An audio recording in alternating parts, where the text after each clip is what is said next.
চাকরিহারা শিক্ষাকর্মীদের নবান্ন অভিযান। আমাদের দুই প্রতিনিধি এই মুহূর্তে সরাসরি আমাদের সঙ্গে রয়েছেন, অর্ণব মুখোপাধ্যায় এবং ঐশী মুখোপাধ্যায় সরাসরি রয়েছেন।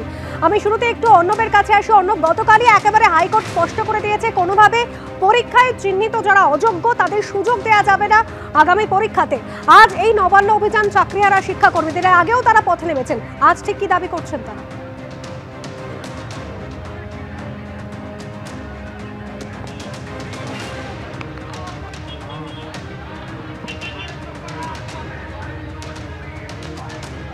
অর্ণব মুখোপাধ্যায় আমাদের প্রতিনিধি রয়েছেন আমাদের সঙ্গে, তার সাথে কথা বলবো, কিন্তু আমাদের অপর প্রতিনিধি ঐশী মুখোপাধ্যায় রয়েছেন।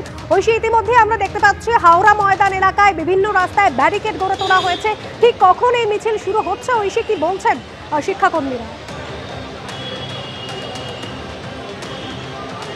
দেখো, 1911টা থেকে জমায়েতের ডাক দেওয়া হয়েছিল। আমি সন্দীপ সাধুকাকে ছবিটা দেখাতে বলবো। আমরা যে জায়গাটায় দাঁড়িয়ে রয়েছি ঠিক এই জায়গা থেকে দুটি রাস্তা বিভক্ত হয়ে ফোরশোর রোড হয়ে নবান্নের দিকে যাচ্ছে, এবং সেই জায়গাতেই দেখা যাচ্ছে পুলিশ কিন্তু ত্রিস্তরীয় একটি ব্যারিকেড তৈরি করেছে।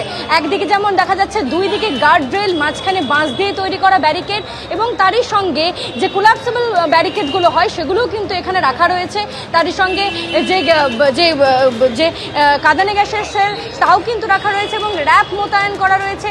পুলিশের যে উচ্চপদস্থ কর্মীরা রয়েছেন তারাও কিন্তু এখানে উপস্থিত রয়েছেন, এবং আধিকারিকদের সাথে সাথে এখানে কিন্তু বিশাল বাহিনী মোতায়েন করা রয়েছে। শুধুমাত্র হাওড়া পুলিশ নয়, বিধাননগর পুলিশ থেকেও কিন্তু এখানে কর্মীরা এসেছেন, যেহেতু এই আন্দোলন অনেকটাই বিধাননগর কেন্দ্রিক, তাই যাতে তাদেরকে শনাক্তকরণে কোনো সমস্যা না হয় তার জন্যই কিন্তু প্রশাসনের এই ভূমিকা।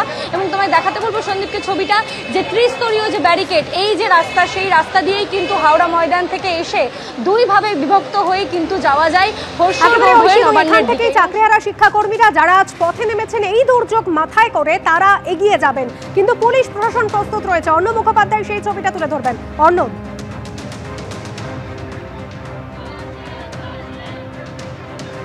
দেখো, এই মুহূর্তে আমরা রয়েছি হাওড়া শরৎ সদনের সামনে। গ্রুপ সি এবং গ্রুপ ডি যারা রয়েছেন যোগ্য, তারা কিন্তু এখানে আন্দোলনে নেমেছেন, এবং তাদের গলায় রয়েছে বিভিন্ন ধরনের পোস্টার, যেখানে লেখা রয়েছে মেধা দিয়ে চাকরি পেলাম, যোগ্যতা যার মাপকাঠি, তবে কেন বিনা দোষে মোদের পেটে মারছ লাথি।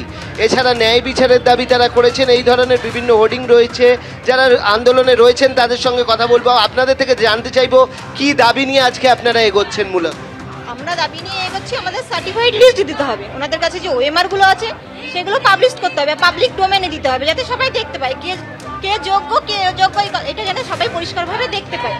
এটা হচ্ছে আমাদের দাবি, এবং রিভিউর মাধ্যমে আমাদেরকে যেন আবার আমাদের স্থানে পুনর্ফিরিয়ে নেওয়া হয়, সেটা হচ্ছে আমাদের দাবি। এই দাবিগুলো আমরা বিভিন্ন প্রতিষ্ঠানেও জানিয়েছি, কিন্তু তারা কোনো উত্তর দেয়নি, তাই আজকে আমরা নবান্ন যাচ্ছি যাতে মাননীয় মুখ্যমন্ত্রীর জবাবগুলো দেন। অবশ্যই আরো অনেকে রয়েছেন। কি দাবি আপনাদের? 3394 জনের কথা বলছে। অবশ্যই আমরা যারা যোগ্য শিক্ষাকর্মী আছি 3394 জন, তাদের সার্টিফাইড লিস্ট প্রকাশ করতে হবে, তার সাথে সাথে 22 লক্ষ ওএমআর প্রকাশ করতে হবে, এবং আমাদের সসম্মানে আমাদের পূর্ব পদে পুনর্বহাল করতে হবে। এই হচ্ছে আমাদের 3 দফা দাবি। দেখতেই পেলে এই দাবি, তাদের সসম্মানে তাদের পুরনো চাকরিতে ফেরত দিতে হবে, এবং তারা বারবার করে বলছেন তারা কিন্তু আজ নতুন করে চাকরির পরীক্ষায় বসবেন না। এই দাবিতে আজ কিছুক্ষণের মধ্যেই শুরু হবে নবান্ন অভিযান। অনেক ধন্যবাদ।